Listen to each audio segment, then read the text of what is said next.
Hello everybody! We are the group Kanaru. My name is Ann-Christine.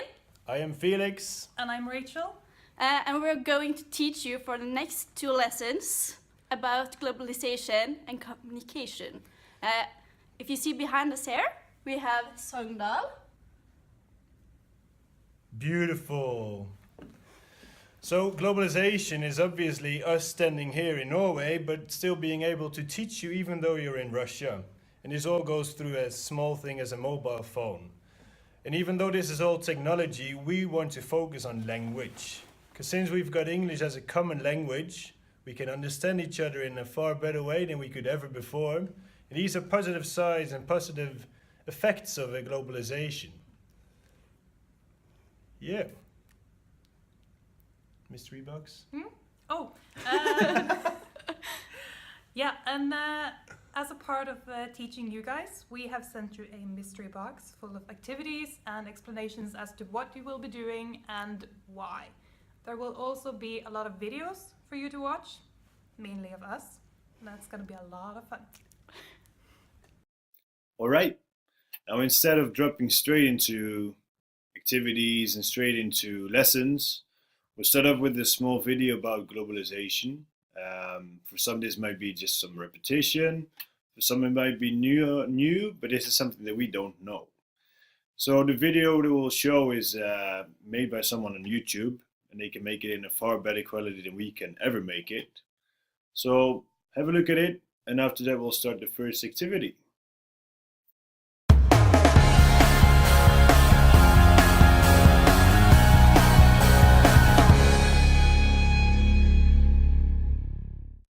Globalization is a widely discussed topic.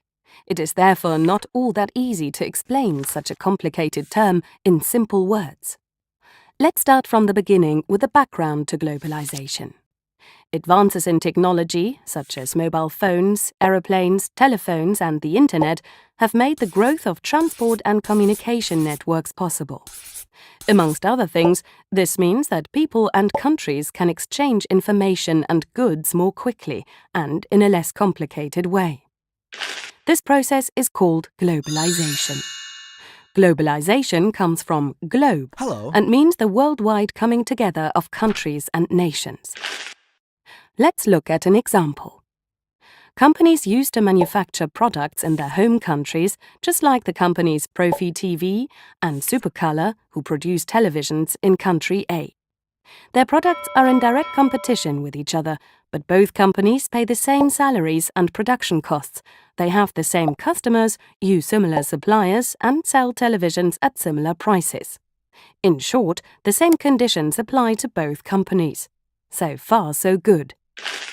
Due to technical, cultural and economic developments that have come about through globalization, other companies which manufacture products under different conditions can now offer their products in country A too.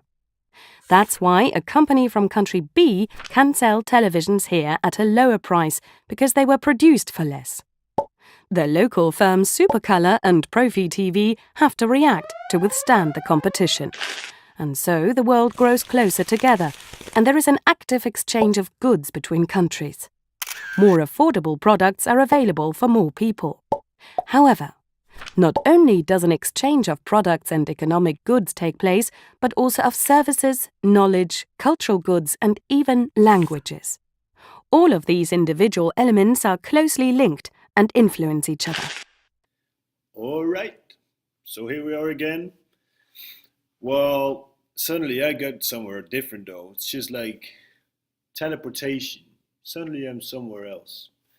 So the last video was captured in Sogndal, while now I'm in Bemidji, Minnesota, up in the far north of USA.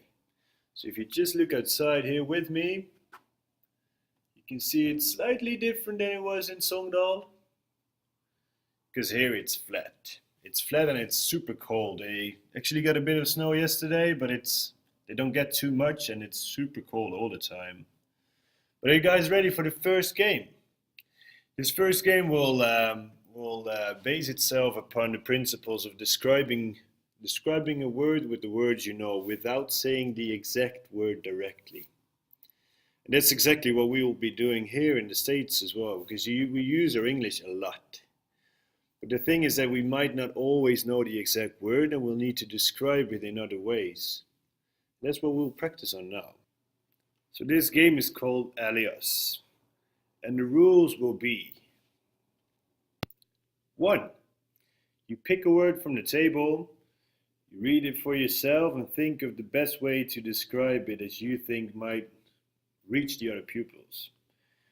So you'll pick a word, think of it, alright, I can't say these words, but it would be probably useful to use these. Then you say it. That's the main principle of the whole game. 2. You can't say words that are within that one word. So if there would be, for example, airport, you can't say the port with air where planes fly from, because then you use the exact word. So that would be cheating. So we won't use that. 3. You can't use a direct translation from your mother tongue. So obviously this is all about practicing our English, and using a Russian word then, that would be cheating. So try and use the words that you really know. And that's the whole trick with the whole game. You use the words that you know in English to make sentences to describe, rather than saying 1 or 2 or 3 words. Try and describe it through a sentence what you're talking about. Then you get the point too. 4. If you notice that someone is on the right way and they're starting to guess the right word or they're getting really close, you can confirm. So let's say helicopter, you're talking about a helicopter, but someone is with talking about an airplane and they're all stuck towards airplane. You can say, no, you're on the right track, it is flying, but it's not an airplane, it's something different, it's got these things going around, you know what I'm talking about? Then it might get the trick like, helicopter, then you're on the right track. Alright, so these were basically the rules. Go ahead and give it a go. If you need to review the rules once more, go for it. You can review them as many times as you need to or as you like. Just give it a try. It's fun.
Okay, class, we are stepping up the game a little bit. You are still going to play the same game now as you did before, only a little bit differently. Instead of playing it individually 1 against 1, you are now going to play it in groups, either of 2 and 2 or groups of 3 and 4. The rules are still the same.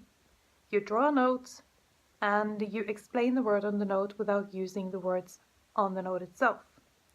And you're not allowed to use your own language in order to explain the word on the notes. This time though, you work in groups, right? So the goal for each group playing against each other is to collect as many notes as possible, which means you have to answer correctly. Good luck!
All right, hope that went well.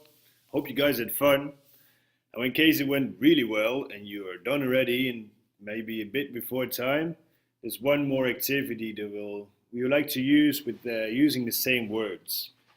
And with this activity, we'll try and explain why these words that we've picked to be part of Elias, why are these part of globalization? So why do these fit into the theme of globalization?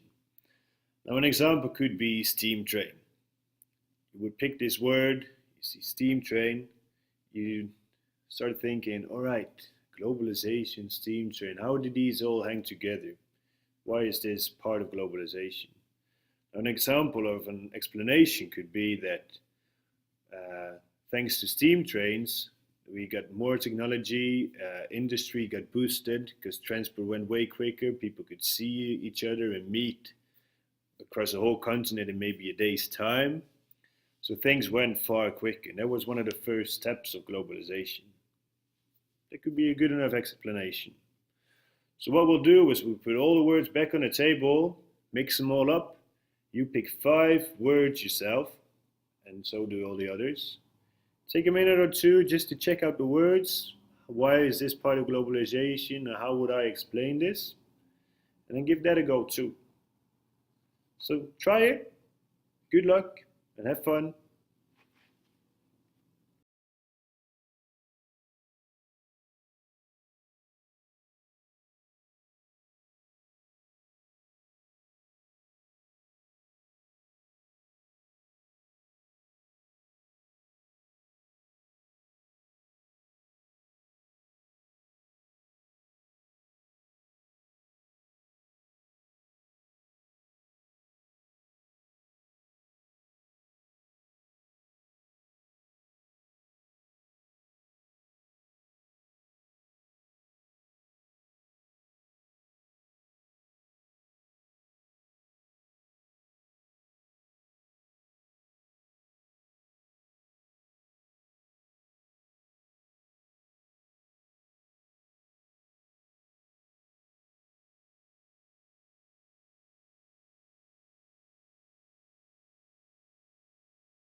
All right, so that was our first class. We sure hope you liked it. We hope you like this interactive and international way of teaching. We sure know we did.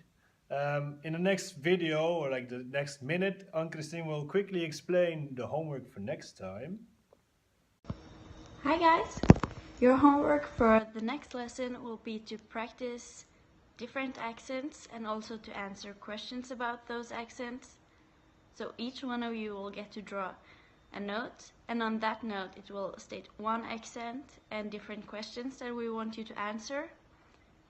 So you can go home and search for the accent on YouTube, practice it, answer the questions, and then next lesson you will get to present for your class.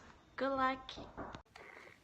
All right, so we are looking forward to the second lecture. We sure hope you are too, and we'll see you then. Bye-bye. Bye! Bye.